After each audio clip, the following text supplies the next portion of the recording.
తెలంగాణ అస్తిత్వ ప్రతీక దశాబ్దాల ఆత్మగౌరవ పతాక తెలంగాణ తల్లి విగ్రహం 4 కోట్ల ప్రజల ఆకాంక్షలకు నిలువెత్తు సంతకం తెలంగాణ తల్లి విగ్రహం హైదరాబాద్ నడిబొడ్డున స్వపరిపాలనకు సమున్నత కేంద్రంగా నిర్మించుకున్న డాక్టర్ బిఆర్ అంబేద్కర్ సచివాలయం ముందు తెలంగాణ తల్లి విగ్రహాన్ని ఏర్పాటు చేయాలని ఇది చారిత్రక అవసరమని సంకల్పించి ఆ దిశగా శ్రీకారం చుట్టారు ఉద్యమ రథసారథి తెలంగాణ తొలి ముఖ్యమంత్రి కేసీఆర్ గారు.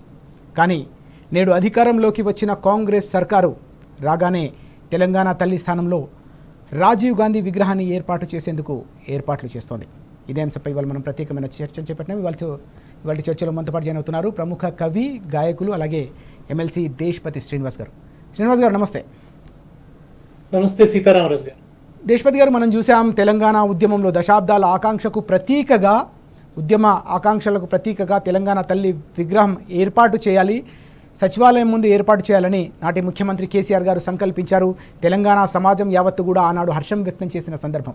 కానీ ఈరోజు కాంగ్రెస్ సర్కారు తెలంగాణ తల్లి విగ్రహం స్థానంలో రాజీవ్ గాంధీ విగ్రహం పెట్టాలనే ఆలోచన చేస్తున్న పరిస్థితి, ఆ దిశగా అడుగులు వేస్తున్న సందర్భం. ఎట్లా చూడాల్సిన అవసరం ఉంది ఈ పరిణామాన్ని? కాంగ్రెస్ పార్టీ ప్రాంతీయ ఆకాంక్షలను కాలరాచేటువంటి పార్టీ. ఇది చరిత్ర నిరూపించినటువంటి సత్యం. ఈ దేశంలో ప్రాంతీయ పార్టీల ప్రాదుర్భావం, అంటే ప్రాంతీయ పార్టీలు ఎందుకు ఉద్భవించాయంటే, అవి ఎందుకు రావాల్సి వచ్చిందంటే సామాజిక వేదిక మీదకి కాంగ్రెస్ పార్టీ అనుసరించినటువంటి నియంతృత్వ విధానాల వల్లనే ప్రాంతీయ పార్టీలు వచ్చినాయి. కనుక ఇవాళ ప్రాంతీయ ఆకాంక్షలను కానీ ప్రాంతీయ అస్తిత్వాన్ని కానీ పట్టించుకోనటువంటి, దాన్ని అణచివేసేటువంటి ఒక పార్టీ పరిపాలనలో ఉంది ఇవాళ తెలంగాణ. ముఖ్యంగా కాంగ్రెస్ నాయకులలో ఒక దారుణమైన భావదాస్యం ఉంటుందన్నమాట. వాళ్ళకి ఇక్కడ ఈ ప్రాంతం మీద అభిమానం కానీ, ఈ ప్రాంత చరిత్ర మీద గౌరవం కానీ, ఇక్కడ ఉద్యమం పట్ల ఉండాల్సినటువంటి గంభీరమైన దృక్పథం కానీ లేకపోవడం వల్లనే ఇటువంటి పరిస్థితులు ఉత్పన్నమవుతున్నాయి. ఇవాళ మీరు చూడండి, రేవంత్ రెడ్డి గారు కుర్చీ మీదకి ఎక్కిన తర్వాత జై తెలంగాణ అనే నినాదం మసకబారిపోయింది. నిజానికి అది ఎంత గొప్ప నినాదం! అది మన రక్తచలన సంగీతం అంటాం. అది మన గుండె లయ. జై తెలంగాణ అన్నది అది ఒక పార్టీకి సంబంధించినటువంటి నినాదం కూడా కాదు. అది చరిత్ర గర్భంలోంచి పెళ్ళుబికినటువంటి నినాదం. తెలంగాణ అస్తిత్వ ఒక నినాదం. అది తెలంగాణ ప్రజలు పెట్టిన పొలికేక జై తెలంగాణ. ఆ జై తెలంగాణ నినాదానికి చరిత్ర అంటుకోనున్నది, సంస్కృతి అంటుకోనున్నది, రక్తం అంటుకోనున్నది. 369 మంది అమరుల్ని 1969లో ప్రాణ బలిదానాలు ఇచ్చినటువంటి చరిత్ర జై తెలంగాణ నినాదంతో అంటుకోనున్నది. ఒక 60 ఏళ్ల చరిత్ర దాంతో పాటు ఒక వారసత్వంగా ఉన్నది ఆ నినాదం వెంట. ఆ నినాదం అనడానికి ఈ ముఖ్యమంత్రికి నోరు రావడం లేదు. అంటే ఎంత భావదాస్యంతో ఉన్నారు ఈ మన తెలంగాణ కాంగ్రెస్ నాయకులు. అసలు ఉద్యమంలో వీళ్ళు ఇదే పని చేశారు. ఉద్యమం అయిపోయిన తర్వాత కూడా అదే భావదాస్యాన్ని, అదే బానిస మనస్తత్వాన్ని వీళ్ళు బయట పెట్టుకుంటూ వస్తున్నారు. ఇవాళ ఏమిటి, ఆయనకు తమ అధిష్టానాన్ని ప్రసన్నం చేసుకోవాలి, రాహుల్ గాంధీ గారిని ప్రసన్నం చేసుకోవాలి, పార్టీలో తన ప్రాబల్యం పెంచుకోవాలి. దానికోసం ఆయన ఏం చేస్తున్నారంటే తెలంగాణ తల్లిని కాదని సెక్రటేరియట్ ముందట రాహుల్ గాంధీ తండ్రిని ప్రతిష్ఠిస్తున్నాడు. ఆయన ఇంతకంటే అన్యాయం ఇంకొకటి ఉంటుందా? తెలంగాణ తల్లి అనే ఒక ప్రతీక సమాజ భూమిక మీదకి రావడానికి ఒక గంభీరమైన నేపథ్యం ఉంది. అది రేవంత్ రెడ్డికి తెలియదు. ఆయన ఆ విషయంలో అజ్ఞాని. ఆయన ఆ విషయంలో కనీసం ఆయన చుట్టూ అన్న అప్పుడు ఉద్యమంలో భాగస్వాములైన వాళ్ళు ఉన్నారు. కోదండరాం గారు లాంటి వాళ్ళు ఉన్నారు. ఆయన తెలంగాణ తల్లి విగ్రహ ప్రతిష్టాపన కార్యక్రమాలలో పాలు పంచుకున్నవాడు. ఆయనన్నా చెప్పాలి, రేవంత్ రెడ్డి గారు ఇది తప్పు. గతంలో సెక్రటేరియట్ ముందట తెలంగాణ తల్లి విగ్రహం ఉండేది, తెలుగు తల్లి విగ్రహం ఉండేది. సమైక్య రాష్ట్రంలో తెలుగు తల్లి విగ్రహం ఉండేది. సమైక్య రాష్ట్ర ప్రతీకగా తెలుగు తల్లి విగ్రహం అక్కడ ఉండేది. స్వరాష్ట్రం సిద్ధించిన తరువాత మన సాధికారతకు గుర్తుగా నిర్మించుకున్న సెక్రటేరియట్ ముందట తెలంగాణ తల్లి ప్రతీకకు కూడా సాధికారత రావాలంటే అక్కడే ప్రతిష్ఠించాలి. అందుకనే కేసీఆర్ గారు అటు అమరజ్యోతి, ఇటు సెక్రటేరియట్ మధ్య ఒక అందమైన ఐలాండ్ క్రియేట్ చేసి ఆ తల్లి అద్భుతమైన రూపం ఒక సువర్ణ ప్రతిమలాగా అక్కడ పెట్టాలని చెప్పి ఆయన సంకల్పించారు. అక్కడ తెలంగాణ తల్లి ఉంటే తెలంగాణ ప్రజల్ని ఆశీర్వదిస్తున్నట్టు ఉంటుంది, తెలంగాణ పరిపాలనకు ప్రేరణ ఇస్తున్నట్టుగా ఉంటుంది. అందుకోసమే అక్కడ తెలంగాణ తల్లి ఉండాలి. అక్కడ ఆ ప్రతీక ఉంటే, ఆ విగ్రహం ఉంటే తెలంగాణ తల్లికి ఒక సాధికారత వస్తుంది. మన పరిపాలన ముందట తల్లి ఉన్నదంటే మన పరిపాలన అస్తిత్వ ప్రతీక కూడా అవుతుంది అది. కనుక అందుకని అక్కడ తెలంగాణ తల్లి ఉండాలి. గతంలో ఎట్లాగైతే తెలుగు తల్లి ఉన్నదో అట్లా ఇప్పుడు అక్కడ తెలంగాణ తల్లి ఉండాలి. ఇది ఒక చారిత్రక న్యాయం, చరిత్రలో జరగవలసిన న్యాయం. తెలంగాణ ఉద్యమం యొక్క లాజికల్ ఎండ్ తెలంగాణ తల్లి సెక్రటేరియట్ ముందు కొలువు తీరటం కూడా రాష్ట్రం ఏర్పడటంతోనే కాదు, సాంస్కృతిక పరమైనటువంటి భావజాల పరమైనటువంటి మార్పులు తీసుకురావడం కూడా మనకు రాష్ట్ర ఆవిర్భావానంతర కర్తవ్యాలు ఇవన్నీ మిగిలే ఉన్నాయి. కనుక దాంట్లో భాగంగా ఇవాళ తెలంగాణ తల్లిని అక్కడ ప్రతిష్ఠించాలి. అది కాదని ఈ తెలంగాణ ప్రజల హృదయాల్ని గాయపరుస్తూ, తెలంగాణ అస్తిత్వాన్ని అణచివేస్తూ, తెలంగాణ ప్రతీకలను కాలరాస్తూ, తెలంగాణ ఆత్మ గౌరవం మీద పాదం మోపుతూ అక్కడ రాజీవ్ గాంధీ ఎట్లా నిలబడతాడని చెప్పి ఒక తెలంగాణ ఉద్యమకారుడిగా, తెలంగాణ అస్తిత్వాన్ని ప్రేమించేవాడిగా నేను ఇవాళ ప్రశ్నిస్తున్నాను ఈ ప్రభుత్వాన్ని.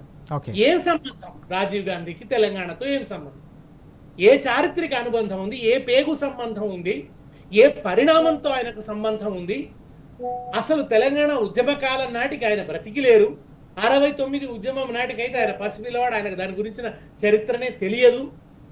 అటువంటిది ఎందుకు రాజీవ్ గాంధీ అక్కడ? రాజీవ్ గాంధీ మీద మాకేం అగౌరవం లేదు. మేము ఆయననేమి ప్రధానిగా ఆయనకి ఇచ్చే గౌరవం ఇస్తాం.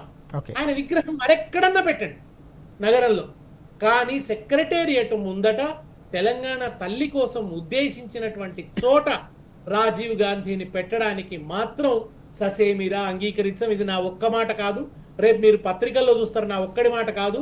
అనేక మంది రచయితలు, కవులు, కళాకారులు, ప్రొఫెసర్ హరగోపాల్ లాంటి వారు, ఏ హరగోపాల్ గారైతే రేవంత్ రెడ్డికి రేపు మీరు పౌర హక్కుల్ని కాపాడాలి, తెలంగాణ సంస్కృతిని మీరు కాపాడాలి అని చెప్పి ఎన్నికల సందర్భంలో ఒకానొక టీవీ చర్చలో మాట తీసుకున్నారు.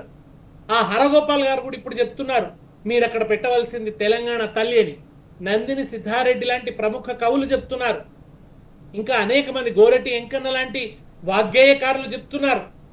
ఒక్కరు కాదండి, అనేక మంది కవుల అభిప్రాయంగా, కవుల డిమాండ్గా రేపు పత్రికల్లో ఒక లేఖ కూడా రాబోతున్నది. కనుక ఇంతమంది సంస్కృతిని ప్రేమించే వాళ్ళు, తెలంగాణ సాంస్కృతిక ఆకాంక్ష ఇది అని గట్టిగా చెప్తుంటే కూడా వీళ్ళందరినీ కాదని హృదయాలను గాయపరిచి ఆయన ఎందుకు ఆ కాంగ్రెస్ అధినాయకుల విగ్రహాలను తెచ్చి మన మీద రుద్దుతున్నాడు అన్నది ఇవాళ అది మనందరికి కూడా ఒక చారిత్రక విషాదం. ఇది ఒక విషాద సందర్భంలో ఉంది తెలంగాణ, ఒక విధ్వంస సందర్భంలో ఉంది తెలంగాణ. ఇవాళ ఒక ఆత్మ గౌరవాన్ని అవమానిస్తున్నటువంటి ప్రభుత్వమే అవమానిస్తున్న, స్వరాష్ట్రంలో తెలంగాణ ప్రభుత్వమే తెలంగాణ సంస్కృతిని, అస్తిత్వాన్ని, ఆత్మగౌరవాన్ని అవమానిస్తున్న దుర్దశలోకి వెళ్ళిపోతుంది ఇవాళ తెలంగాణ. తెలంగాణ పరిపాలనకు ప్రేరణగా నిలవాలి, స్ఫూర్తిగా నిలవాలన్న ఒక సమున్నతమైన ఆలోచనతో నాటి ఉద్యమ రథసారథి, అలాగే తెలంగాణ తొలి ముఖ్యమంత్రి కేసీఆర్ గారు సంకల్పించారు తెలంగాణ తల్లి విగ్రహాన్ని పెట్టాలని. కానీ కాంగ్రెస్ ప్రభుత్వం రాగానే రాజీవ్ గాంధీ విగ్రహాన్ని పెట్టాలన్న ఆలోచన సరికాదని దేశపతి గారు చాలా స్పష్టంగా చెప్తా ఉన్నారు. దేశపతి గారు, 4 కోట్ల తెలంగాణ ప్రజల ఆకాంక్ష తెలంగాణ తల్లి విగ్రహం. అలాంటిది ఆ విగ్రహం కాదని రాజీవ్ గాంధీ విగ్రహం పెడుతున్న ఈ నేపథ్యంలోనే తెలంగాణ సమాజం యావత్తు కూడా ఆగ్రహం వ్యక్తం చేస్తున్న సందర్భం. అయితే ఇక్కడ కీలకమైన పరిణామాన్ని మనం గమనిస్తే, గత 10 ఏళ్ల కాలంలో బీఆర్ఎస్ అధికారంలో ఉన్న సందర్భంలో ఇదే తెలంగాణ రాష్ట్రంలో రాజీవ్ గాంధీ గారి పేరు మీద రాజీవ్ ఆరోగ్యశ్రీ కొనసాగింది, రాజీవ్ రహదారి కొనసాగింది, రాజీవ్ గాంధీ ఇంటర్నేషనల్ ఎయిర్పోర్ట్ కొనసాగింది, రాజీవ్ గాంధీ స్టేడియం కూడా అలాగే కొనసాగిన సందర్భాన్ని మనం చూసాం. బీఆర్ఎస్ పార్టీ అధికారంలో ఉన్నప్పుడు ఎలాంటి అభ్యంతరం లేకుండా కొనసాగిన ఈ అంశాలని ప్రధానంగా కాంగ్రెస్ పార్టీకి సంబంధించిన పేర్లని మార్చాలన్న ఆలోచన బీఆర్ఎస్ ఎట్టి పరిస్థితుల్లో కూడా చేయని సందర్భం. కానీ కాంగ్రెస్ రాగానే అందుకు భిన్నమైన వైఖరిని తీసుకోవడాన్ని తెలంగాణ సమాజం ఎట్లా అర్థం చేసుకునే అవకాశం ఉంది? సీతారామరాజు గారు, అంటే తెలంగాణ తల్లి వెనుక ఉన్న ఒక గంభీరమైన నేపథ్యం చెప్పుకోవాల్సి ఉందండి. నిజానికి ఏం జరిగిందంటే, మనకు 1940లోకి వెళితే అప్పటికే తెలంగాణ తల్లి ప్రస్తావన ఉందండి.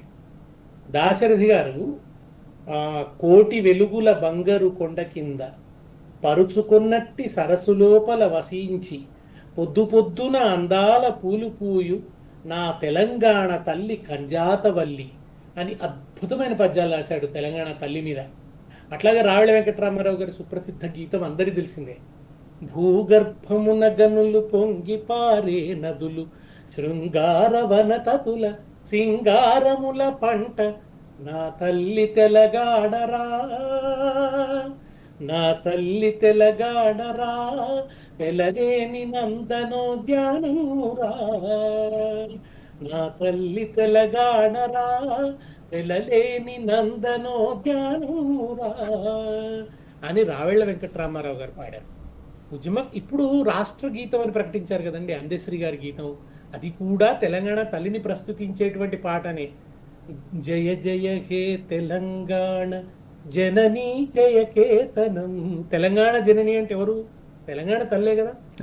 ఆ పాటలో జై తెలంగాణ జై జై తెలంగాణ అనే నినాదం పునరావృతం అవుతూ ఉంటుంది.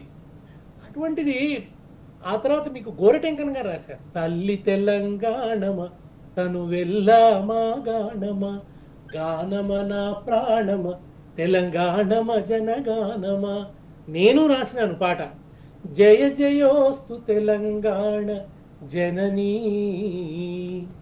జయము సకల సంపత్ సంధాయిని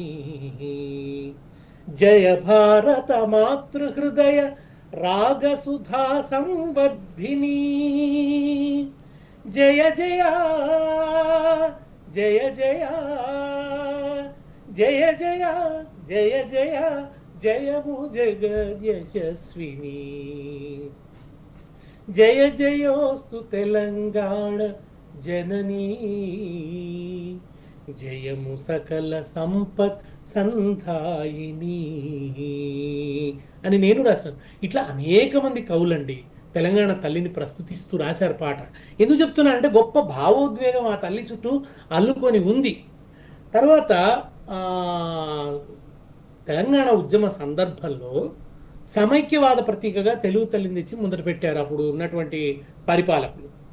తెలంగాణ కనుక విడిపోతే తెలుగు తల్లి హృదయం బద్దలైపోతుంది, ఇది తెలుగు తల్లి పాలిట చేసేటువంటి అపచారం అని వాళ్ళు ఒక ప్రచారంలోకి తీసుకొచ్చినప్పుడు సమైక్య రాష్ట్ర ప్రతీకగా ఉన్నటువంటి తెలుగు తల్లిని అప్పుడు కాదని ఒక నూతనంగా మన అస్తిత్వాన్ని ప్రతిబింబించే మన భౌతికతని, మన మానసికతని, మన చైతన్యాన్ని, మన ఆకాంక్షల్ని ప్రతిబింబించేటువంటి మొత్తంగా మన అస్తిత్వాన్ని ప్రతిబింబించేటువంటి ఒక నూతన ప్రతీక అవసరమని చెప్పి కవుల మధ్య, కళాకారుల మధ్య, సాహిత్యవేత్తల మధ్య, చరిత్రకారుల మధ్య, మేధావుల మధ్య, బుద్ధిజీవుల మధ్య ఒక చర్చ మొదలైంది.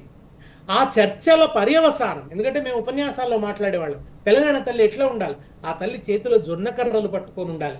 ఎందుకంటే జొన్న తెలంగాణ నిర్దిష్టమైన పంట, స్థానిక పంట, ఇక్కడి భూమికి సంబంధించినటువంటి పంట. దాన్ని పంచపాండవుల పంట అంటారు. పాండవులు ఎట్లయినా బతికిండ్రు, అట్లనే జొన్న కూడా మెట్ట ప్రాంతంలో నీళ్లున్నా లేకున్నా గాలిలో కొంచెం తేమ ఉంటే చాలు పండుతుంది. కనుక ఆ తల్లి చేతిలో జొన్న కర్ర ఉండాలి, ఆ తల్లి చేతిలో బతుకమ్మ ఉండాలి, ఆ తల్లి మన తెలంగాణ వాళ్ళు వేసుకున్నట్టు గంటే పెట్టుకోవాలి, తర్వాత మన ఆ కడాలు పెట్టుకోవాలి అని చెప్పి ఇవన్నీ ఆ ఊహించి మాట్లాడిన పర్యవసానంగా నిర్మల్కి చెందిన ఒక కళాకారుడు చారి అని ఆయన మొట్టమొదటి తెలంగాణ తల్లి బొమ్మ గీస్తే ప్రజాతంత్రలో ముఖ చిత్రంగా వచ్చింది. ఆ తర్వాత కొన్ని మార్పులతోని మన కేసీఆర్ గారు, బిఎస్ రావుల్ గారు వీళ్ళందరూ కూడా కూర్చొని చర్చించి మన ఇప్పుడు జేఎన్యూలో ఫైన్ ఆర్ట్స్ కాలేజీలో ప్రిన్సిపల్గా ఉన్నారనుకుంటాను ఇప్పుడు ఆయన, గంగాధర్ గారని, ఆయన చేత ఇప్పుడు ప్రచారంలో ఉన్నటువంటి తెలంగాణ తల్లి ఆ చిత్రాన్ని గీయించారు. చాలా అద్భుతమైన వర్చస్సుతో, ప్రేమ కురిసేటువంటి కన్నులతో, చేతిలో జొన్నకర్రతో, మరో చేతిలో బతుకమ్మతో. బతుకమ్మ మనకు మాత్రమే పరిమితమైన పండుగ కనుక తెలంగాణ తల్లి చేతిలో బతుకమ్మ ఉంది కనుక వీటన్నిటితోని రూపుదిద్ది ఆ తల్లిని మనం ఉద్యమంలో తెలంగాణ ఎల్లెడలా ప్రతిష్ఠించుకున్నాం.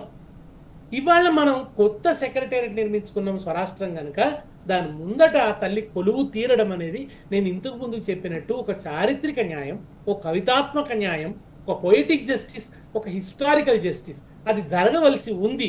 దాన్ని జరుపుదామని సంకల్పించారు కేసీఆర్ గారు. ఎందుకంటే ఆయనకు ఉద్యమ హృదయం తెలుసు, ప్రజల సాంస్కృతిక ఆకాంక్షలు తెలుసు కనుక ఆయన ఆ నిర్ణయం తీసుకున్నాడు.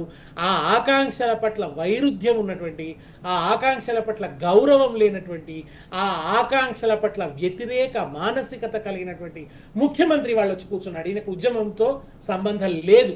అందుకని ఈయనకు తెలంగాణ తల్లి ప్రతీక అంటే ఒళ్ళుమంట. ఆయనకి మొత్తం ఉద్యమ చరిత్రను మలిపేయాలని ఉంది ఆయన. కేసీఆర్ గారు ఆనవాళ్లు మలిపేస్తా అని అంటూ ఆయన ఏం మొదలు పెట్టాడండి? కాకతీయుల ఆనవాళ్ళు మలిపేయడం, చార్మినార్ను మలిపేయాలని చూడడం, అక్కడ అంబేద్కర్ను పెడితే ఆ అంబేద్కర్కు తాళం వేసి ఎవ్వడు పోయి దండం పెట్టుకోకుండా చేసిండండి. అంబేద్కర్ అంత పెద్ద నిలువెత్తు విగ్రహం పెడితే అక్కడికి వెళ్ళి కనీసం దండ వేసే అవకాశం లేకుండా చేసిండు. తాళం వేసి ఉంటుంది పాపం. సాధారణ పౌరులు వెళ్ళి బయట నుంచి సెల్ఫీ దిగుతున్నారు తప్ప లోపలికి ఎవరు వెళ్ళలేకపోతున్నారు. అక్కడ ఒక అంబేద్కర్ మెమోరియల్ గొప్ప హాలు అవి ఉన్నాయి. దాంట్లో అంబేద్కర్కి సంబంధించిన సాహిత్యం కావచ్చు, ఆయన గుర్తులు కావచ్చు, అవన్నీ పెట్టవలసి ఉంది. దాన్ని వదిలేసినాడు అట్లా గాలికి. అమర జ్యోతి మనం ఆ నిర్మాణం పూర్తయింది. దాంట్లో లోపల ఒక ఫోటో గ్యాలరీ పెట్టాలి, అమరవీరులకు సంబంధించింది, చరిత్రకు సంబంధించింది, ఆర్ట్ గ్యాలరీ పెట్టాలి, శిల్పాలు పెట్టాలి. దాంట్లో ఒక అద్భుతమైన మీటింగ్ హాల్ ఉంది. అక్కడ సాంస్కృతిక కార్యక్రమాలు జరగాలి. పైన ఒక నివాళి ఇచ్చేటువంటి ప్లేస్ ఉంది. సందర్శకులు ఎవరన్నా హైదరాబాద్కి వస్తే వాళ్ళు అమరులకు నివాళులు అర్పించాలి అక్కడికి వచ్చిందంటే అని అదొకటి నిర్మాణం చేసినారు. దాంట్లో లోపల అవన్నీ అమర్చాలి. ఆ పని లేదు, దాన్ని తాళం కొట్టి పెట్టినాడు. ఇప్పుడు ఈ రెండింటి మధ్య ఉన్నటువంటి ఐలాండ్ తెలంగాణ తల్లి కోసం ఉద్దేశిస్తే అక్కడికి సంబంధం లేని రాజీవ్ గాంధీని తీసుకొస్తున్నాడు ఆయన. ఇప్పుడు చూడండి, ఇది అది నిజానికి రాజీవ్ గాంధీ అక్కడ ఉండాలని ఏ ఒక్కరు కోరుకోవటం లేదు. తెలంగాణ తల్లి ఉండాలి తప్ప అక్కడ రాహుల్ గాంధీ తండ్రి ఉండాలని ఎవ్వరూ కోరుకోవటం లేదు తెలంగాణలో, ఒక్క రేవంత్ రెడ్డి తప్ప. ఆయన గనుక మీ మనోభిప్రాయాలు చెప్పండి అని కాంగ్రెస్ పార్టీ సభ్యులను అడిగినా చెప్తారు, లేదన్నా అక్కడ తెలంగాణ తల్లి ఉండాలంటారు. అందశ్రీ గారిని అడగమనండి, ఆయన కూడా చెప్తాడు తెలంగాణ తల్లి కదా అక్కడ ఉండాల్సిందంటారు. కోదండరామ్ గారిని కూడా అడగమనండి, ఆయన ఎందుకంటే ఆయన బయటకు చెప్పుకున్న లోపల చెప్పినా సంతోషమే. హరగోపాల్ గారు అయితే బయటకు కూడా చెప్తున్నారు అక్కడ తెలంగాణ తల్లి ఉండాలని చెప్పి. కనుక ఇంతమంది అంటున్నా కానీ ఆయన ఎట్లా చేస్తున్నాడు అనమాట. ఇది సమస్య. ఇప్పుడు ఆయనకి ఏంటంటే కేసీఆర్ ఆనవాళ్ళు మలిపేయాలనే ప్రయత్నంలో భాగంగా ఆయన ఎక్కడికో పోతున్నాడు. మీరు ఇంతకుముందు అన్నట్టు మనం కాంగ్రెస్ ఆనవాళ్లను మలిపేయాలనే సంకుచిత వైఖరి పెట్టుకోలేదు. ఈవెన్ వలసవాద మనస్తత్వంతో పెట్టిన ప్రతీకలను కూడా ఇప్పుడు ఎందుకు వచ్చిన సమస్య అని చెప్పి కొన్నింటిని తీసేస్తే మళ్ళీ అక్కడ ఒక కులమనో అక్కడ ఇంకొక అస్తిత్వమనో రకరకాల కలహాలు చెలరేగే అవకాశం ఉంటుంది. తెలంగాణలో లేని అశాంతి వస్తుంది, అలజడి ఎందుకు అని చెప్పి కేసీఆర్ గారు కొత్తగా ఇప్పుడు జయశంకర్ ఒక జిల్లాలు పెట్టుకుంటే జయశంకర్ గారి జిల్లా అని పేరు పెట్టినారు. కొత్త యూనివర్సిటీ పెడితే దానికి కొండా లక్ష్మణ్ బాపూజీ గారి పేరు పెట్టినారు, ఇక్కడ జయశంకర్ గారి పేరు పెట్టినారు. హెల్త్ యూనివర్సిటీ పెట్టుకుంటే దానికి కాళోజీ పేరు పెట్టినారు, కాళోజీ గారి పేరిట అక్కడ ఒక గొప్ప కళాక్షేత్రాన్ని నిర్మాణం చేస్తున్నారు. ఇట్లా ఒక ప్రయత్నం ఆయన మొదలు పెట్టాడు, తెలంగాణ సాంస్కృతిక పునరుజ్జీవన ప్రయత్నం. ఇవాళ ఆ ప్రయత్నానికి గండి కొట్టి తొండి చేస్తున్నాడు రేవంత్ రెడ్డి అనమాట. ఇప్పుడు ఆయన అక్కడికి ఏంటంటే కేసీఆర్ చేసినవన్నీ నేను మలిపేస్తా అనే ఒక దుగ్ధలో ఒక రాజకీయ సంకుచిత వైఖరి వల్ల ఆయన ఇవాళ మొత్తం తెలంగాణ ప్రజల హృదయాల్ని గాయపరుస్తున్నాడు, తెలంగాణ తల్లికి అపచారం చేస్తున్నాడు, తెలంగాణ అస్తిత్వాన్ని అవమానిస్తున్నాడు. దీనికి కాంగ్రెస్ పార్టీ కానీ రేవంత్ రెడ్డి గారు కానీ మిగతా మంత్రులు కానీ భారీ మూల్యం చెల్లించుకుంటారు. ఇవాళ కాకుంటే రేపు ప్రజలన్నీ గమనిస్తున్నారు, మీ మీటర్ తిరుగుతున్నది, చిత్రగుప్తుడు లెక్క వేసినట్టు మీ పాపాల లెక్క వేస్తున్నారు. మీరు ఇదంతా ఎవరు మమ్మల్ని గమనిస్తలేరు అనుకొని పిల్లి కళ్ళు పూసుకొని పాలు తాగినట్టు చేస్తే కుదరదు. కొద్ది రోజుల్లో ప్రజలు అర్థం చేసుకుంటారు, మనం మాణిక్యాన్ని బారేసి మసిగుడ్డను పట్టుకున్నాం అనేది అర్థం చేసుకుంటారు. ఆ అర్థం చేసుకునే దిశగా మీ చర్యలు ఉన్నాయి. నేను మీకు హితవు పలుకుతున్నా, మీరు 10 కాలాలు పరిపాలించాలని కోరుకుంటున్నా. మంచి పరిపాలన ఇవ్వండి, ప్రజలకు మంచి పరిపాలన ఇచ్చిన పాలకుడు ఉంటే తప్పేం లేదు, మీరు ఉండండి, కానీ మంచి పరిపాలన చేయండి. తెలంగాణ అస్తిత్వాన్ని గౌరవించండి, అవమానించకండి, అస్తిత్వ ప్రతీకలను అదృశ్యం చేయకండి. రేవంత్ రెడ్డి గారు అక్కడ మీరు కాంగ్రెస్ నాయకుల్ని రుద్దకండి, మరో చోట పెట్టండి. ఆ ప్రసాద్ మల్టీప్లెక్స్ ఉంది కదా, అక్కడ పెట్టండి. ఆ చౌరస్తాలు అక్కడ ఇందిరాగాంధీ ఉంది, మంచిగా తల్లి తనయులు ఇద్దరు అక్కడ ఉంటారు, అక్కడ పెట్టండి. మీరు ఇక్కడ పెడితే మాత్రం అది తప్పు అవుతుంది. ఆల్రెడీ డిసైడ్ అయిన స్థలంలో కావాలనన్న మీరు ఒక ఏమంటే ఒక పట్టుదలకు పోయి నేను వీళ్ళ హృదయాలు గాయపరిచి తీరుతా, వీళ్ళు అన్నందుకన్నా నేను అక్కడ వేరేది పెడతా అనేటువంటి మీ వైఖరి మాత్రం అది సరైన వైఖరి కాదు, అపరిపక్వ వైఖరి. ఒక ముఖ్యమంత్రికి ఇటువంటి అపరిపక్వత పనికి రాదు అని చెప్పదలుచుకున్నాను. ఇక ఆయన విజ్ఞత, ఆయన వివేకం, ఎందుకంటే వివేక భ్రష్ట సంపాతములు అంటారు. వివేక భ్రష్టత్వం అయినప్పుడు ఇక పతనమే జరుగుతుంది. అది ఉంది కదా, శంభుని శిరంభు నుండి అట్లా మొత్తం అదంతా గంగా నది ఎట్లా వచ్చింది అన్నట్టు రేపు ఈయన కూడా వివేక భ్రష్టం అయిపోతే పతనం అయిపోతారు, చాలా పతనం అంచుల్లోకి వెళ్ళిపోతారు. ఈ ప్రభుత్వానికి కూడా అదే దశ వస్తుంది అనేది ఒకటొకటిగా అర్థమవుతుంది. ఎస్ దేశపతి గారు, మీరు చెప్పినట్టు నిజంగానే కోట్లాది మంది గుండెల్లో కొలువు తీరిన తెలంగాణ తల్లి విగ్రహాన్ని కాదని మరొకరి విగ్రహాన్ని ఏర్పాటు చేయాలన్న కాంగ్రెస్ ప్రభుత్వ నిర్ణయాన్ని ఎట్టి పరిస్థితుల్లో కూడా సహించే ప్రసక్తే లేదని, ఆమోదించే ప్రసక్తే లేదని తెలంగాణలోని సామాన్యుల నుంచి మేధావుల వరకు ప్రతి ఒక్కరు కూడా స్పష్టం చేస్తున్న సందర్భం మనం క్షేత్రస్థాయిలో కూడా చూస్తూ ఉన్నాం. దేశపతి గారు, ఈ రోజే కాదు గతంలో కూడా అనేక పరిణామాలు చోటు చేసుకున్న సందర్భాన్ని ఈ సందర్భంగా మనం గుర్తు చేసుకోవాలి.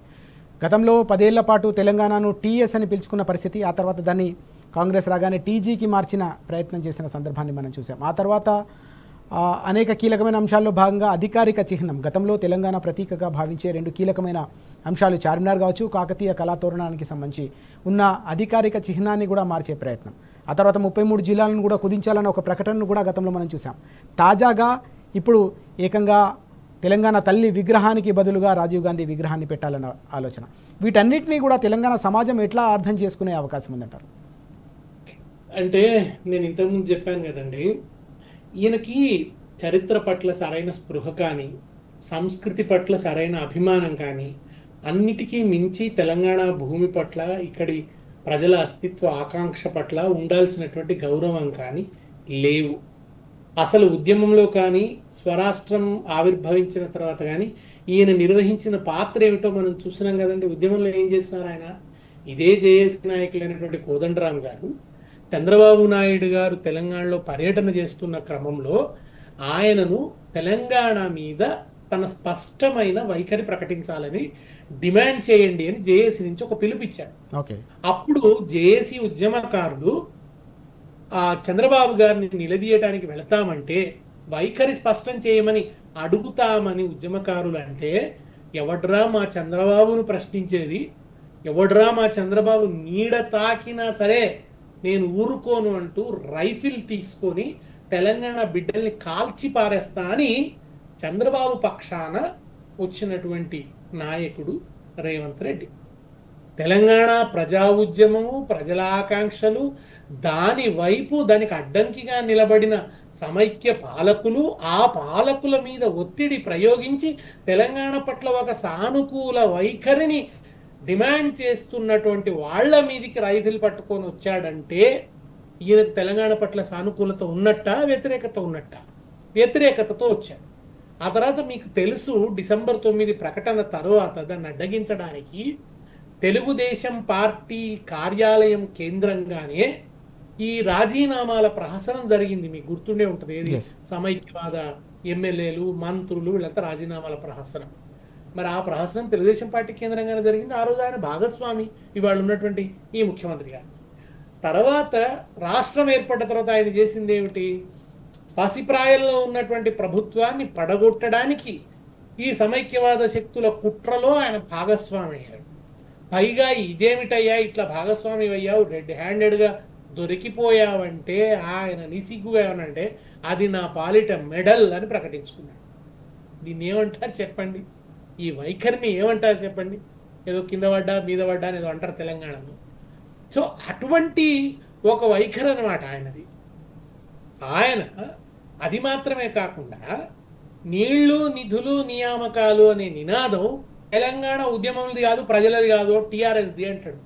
ఎవరు చెప్పాలి ఆయనకి? ఇక జరిగింది ఏమిటి? నదీ జలాల పంపకంలో అన్యాయం జరిగింది, నిధుల పంపిణీలో అన్యాయం జరిగింది. లలిత్ కమిటీ నుంచి అనేక కమిటీలు తేల్చి చెప్పింది తెలంగాణ నిధులు తెలంగాణకు సరిగా పంపిణీ జరగలేదు అని. కనుక నిధుల్లో జరిగిన అన్యాయం, నదీ జలాల పంపిణీలో జరిగిన అన్యాయం, ఆ తరువాత నియామకాలు అంటే స్థానికులకు దక్కవలసిన ఉద్యోగాల్లోకి స్థానికేతరులు చట్టాన్ని ఉల్లంఘించి వచ్చారు. ఈ 3 కోణాల్లో తెలంగాణని ఒక కాలనైజేషన్ జరిగింది, వలసీకరణ జరిగింది తెలంగాణ అని చెప్పడానికి గౌరవనీయులు, మనందరం కూడా ఎంతో ప్రేమించే అభిమానించే వ్యక్తి ఆచార్య కొత్తపల్లి జయశంకర్ గారు కాయినైజ్ చేసినటువంటి నీళ్లు, నిధులు, నియామకాలనే ట్యాగ్ లైన్. ఇది ఆయనకు తెలియదు. ఇది కేసీఆర్ది, ఇది టీఆర్ఎస్ది, కనుక ఇది ఉద్యమానికి సంబంధం లేనిది అని మాట్లాడతాడు ఆయన. అజ్ఞానానికి ఏమందాం, ఆయన అహంభావానికి ఏమందాం. ఇక్కడే నాకు సుమతి శతకంలోని పద్యం ఒకటి గుర్తొస్తుందండి. తివిరి ఇసుమున తైలంబు తీయవచ్చు, తవిలి మృగతృష్ణలో నీరు ద్రావవచ్చు, చేరి కుందేటి కొమ్ము సాధించవచ్చు, కనలి మూర్ఖుని మనసు రంజింపరాదు అన్నారు. కనుక వివేకమన్నా ఉండాలి, విజ్ఞతన్నా ఉండాలి, లేదా అవగాహనన్నా ఉండాలి. ఈ మూడు లేని వ్యక్తి ఇతనితో మనం ఎట్లా వ్యవహరిస్తాం? కనుక ఆయన అది కాదు అన్నాడు. ముఖ్యమంత్రిగా మీ కళ ఏమిటి, మీరు ఎట్లా పరిపాలించబోతున్నారు, మీ విజన్ ఏమిటి అంటే, గిజన్లు అదేందండి, ముఖ్యమంత్రి పదవి అంటే అంత పెద్ద విషయం ఏముంది, అదొక మామూలుగా ఒక గుప్పు మేస్త్రి పని, ఎవరి పని వచ్చి వాళ్ళు చేసిపోతారు, మనం మీద సూపర్వైజ్ చేస్తాయని అంత తేలికగా మాట్లాడాడు. అంటే తెలంగాణ పరిపాలకుడిగా ఆయనకు ఒక స్వప్నం లేదు. అంటే ముఖ్యమంత్రి కావాలన్న స్వప్నం ఉంది, కానీ ప్రజలకు ఏం చేద్దామన్న స్వప్నం ఆయనకు లేదు. గుప్పు మేస్త్రి పని లెక్క ఏదో మీద చేస్తే అయిపోయాడు. ఇంకో మాట ఏమన్నాడు రుణమాఫీకి ముందు, నేను కనుక ఒక ఏడాది నా అవినీతిని కట్టడి చేస్తే నేను 40 కోట్ల రూపాయల రుణమాఫీ చేయగలుగుతాను, 40,000 కోట్ల రూపాయల రుణమాఫీ చేయగలుగుతాను అని అన్నాడు. అంటే రుణమాఫీ కోసం ఒక ఏడాది అవినీతి కట్టడి చేసుకుంటే తర్వాత చేసుకున్నా పర్వాలేదని అర్థం ధ్వనించటం లేదా? ఇట్లా మాట్లాడగలడు ఆయన ప్రజల మధ్య. అటువంటి వ్యక్తి తర్వాత ఏం చేశాడు? ఆయన అధికారంలోకి రాగానే కాకతీయ తోరణం రాచరిక చిహ్నం అంటాడు. తెలంగాణ అస్తిత్వంలో రాజులు కూడా భాగవండి, వాళ్ళని మనం తీయలేం. ఇక్కడి పాలకులకు కూడా దక్కాల్సిన గౌరవం దక్కలేదు సమైక్య పరిపాలనలో. ఎందుకంటే తెలంగాణను తాను పరిపాలించుకోలేదు తెలంగాణ వాడు. కనుక తెలంగాణ పరిపాలకులకు కూడా గౌరవం దక్కలేదు. కృష్ణదేవరాయల గురించి చరిత్రలో చెప్పినంత గర్వంగా కాకతీయుల గురించి చెప్పలేదు.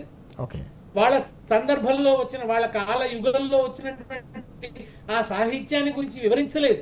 తెలంగాణ నుంచే స్వతంత్రమైన తెలుగు కావ్యం వచ్చిందని గాని, మొట్టమొదటి అలంకార గ్రంథం వచ్చిందని గాని, ఈ విషయాలన్నీ తెలంగాణ ఘనతగా గాథా సప్తశతి ఇక్కడనే పుట్టిందని గాని మనకు పాఠ్య పుస్తకాల్లో చెప్పలేదు, చరిత్ర పుస్తకాలలో చెప్పలేదు. మనకు న్యూనతా భావం కలిగించే విధంగా చరిత్ర అంతా ఆంధ్ర ప్రాంతం నుంచే ఉంది, గొప్ప వాళ్ళంతా అక్కడి నుంచే ఉన్నారనే విధంగా మన పుస్తకాలు తయారైనాయి. కనుక ఇది ఆయన ఇప్పుడు వచ్చి రాచరిక చిహ్నం కనుక తోరణం వద్దన్నాడు. చార్మినార్ అనేది రాచరిక చిహ్నం అన్నాడు. రాజులు తమ గొప్పతనం కోసం కట్టింది కాదండి అది.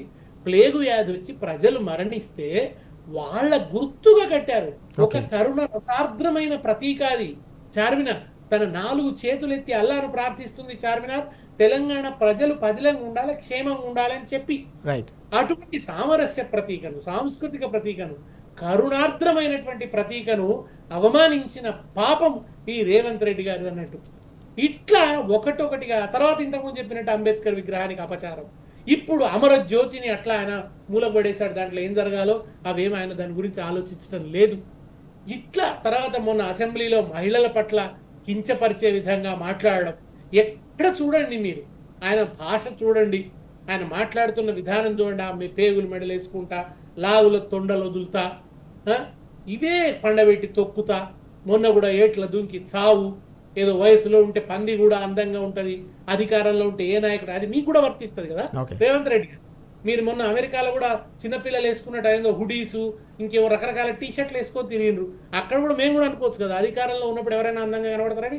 మీరు చెప్పిన ఆ సామెతను అన్వయింపజేయచ్చు కదా, మీరు ఇతరులను అనేటప్పుడు అది ఆలోచించాలి కదా. ఇదిగో ఇది ఆయన వైఖరి. కేసీఆర్ ఆనవాళ్లను మలిపేస్తా అనే సంకుచిత వైఖరిలో తెలంగాణ అస్తిత్వాన్ని కాలరాచే విధంగా ఈయన ప్రవర్తన ఉంటున్నది. ఇది తెలంగాణకు దౌర్భాగ్యమైనటువంటి స్థితి. చివరిగా ముగించే ముందు దేశపతి గారు, ఇవాళ ఒక కీలకమైన ప్రకటన మనం చూసాం. BRS party working president KTR గారు చాలా స్పష్టంగా చెప్పారు, 4 ఏళ్ల తర్వాత బీఆర్ఎస్ అధికారంలోకి రాగానే తప్పకుండా అక్కడ మరోసారి తెలంగాణ తల్లి విగ్రహాన్ని ప్రతిష్ఠిస్తాం, తప్పకుండా తెలంగాణ ప్రజల ఆకాంక్షలు ప్రతిబింబించే విధంగా నిర్ణయం తీసుకుంటామని కూడా చాలా స్పష్టంగా చెప్పిన సందర్భం. ఎట్లా చూడాల్సిన అవసరం కనిపిస్తోంది ఈ ప్రకటన? అనవలసి వస్తుంది కదా ప్రజల ఆకాంక్షకు భిన్నంగా. నేను ఈరోజు చెప్పాను, అంతమంది కవులు కళాకారులు కూడా చెప్తున్నారు. వాళ్ళెవరు టీఆర్ఎస్ కు సంబంధించిన వాళ్ళు కాదు, ఏ పార్టీకి చెందని వాళ్ళు, వాళ్ళ పార్టీలతో నిమిత్తం లేదు, వాళ్ళు తెలంగాణ సంస్కృతిని ప్రేమించే వాళ్ళు, చెప్పగలిగిన వాళ్ళు చెప్తున్నారు. చెప్పగలగకుండా పాపం అందరికి వాయిస్ ఉండదు, అందరికి రకరకాల అవకాశం ఉండదు. అనేక మంది బాధపడుతున్నారు. అరే ఇదేమిటండి ఈ కాంగ్రెస్ నాయకుల విగ్రహం ఏమిటి, అసలు సంబంధం అసంబద్ధం, ఆ పేలవంగా అదేమిటండి సెక్రటేరియట్ ముందట అంటున్నారు. తెలంగాణ తల్లి ఉంటే ఒక అద్భుతమైన తేజస్సు అక్కడ. ఆ తల్లి మన కాంతిమయ చరిత్రకు ప్రతీకగా ఉంటుందని చెప్పి ఇంకెక్కడన్నా పెట్టండి, ఆ రాజీవ్ గాంధీ పట్ల అగౌరవం లేదు అని చాలా మంది ఘోషిస్తున్నాయి, హృదయాలు ఇవాళ ఘోషిస్తున్నాయి. కనుక మరి వాళ్ళ హృదయ ఘోషను కేటీఆర్ గారు చెప్పవలసి వస్తుంది. అందుకని ఆయన ఏమన్నాడు, మేము తెలంగాణ అస్తిత్వాన్ని ప్రేమించేవాళ్ళం, రేపు వస్తే మేము మార్చేస్తామని చెప్పాల్సి వస్తుంది. మరి ఈయన ఇట్లా మార్చుకుంటూ పోతే అదే జరుగుతుంది కదా. ఈయన ఇట్లా ప్రతిదీ కూడా మార్చుకుంటూ పోతే నిజానికి అట్లా చేయొద్దు ఆయన. ఇప్పుడు టెక్స్ట్ బుక్స్ అండి ముందు ప్రింట్ అయినాయి, ఈ గవర్నమెంట్ రాకముందు ప్రింట్ అయినాయి. దాంట్లో కేసీఆర్ గారి పేరు, అప్పటి విద్యాశాఖ మంత్రి సబితా ఇంద్రారెడ్డి గారి పేర్లుంటే టెక్స్ట్ బుక్స్ లో పేజీలు చింపేయమంటారా అండి ఎవరన్నా? ఇంతకంటే సంకుచితత్వం ఇంకొకటి ఉంటుందా? కొంచెపుతనం అంటారు మన భాషలో, ఇంతకంటే కొంచెపుతనం ఇంకొకటి ఉంటుందా? అరే మళ్ళీ నెక్స్ట్ ఇయర్ వస్తే మీరు అచ్చు వేసిన పుస్తకాలు వస్తే మీ ఫోటోను పంచరంగులలో బ్రహ్మాండంగా పెట్టుకొని ఉంటుంది. ఇది ఆయన వైఖరి. కనుక కేటీఆర్ గారు అట్లా ప్రకటించడం సమంజసం. నేను ఇంతకుముందు చెప్పినట్టు అక్కడ తెలంగాణ తల్లి ఉండడం హిస్టారికల్ జస్టిస్.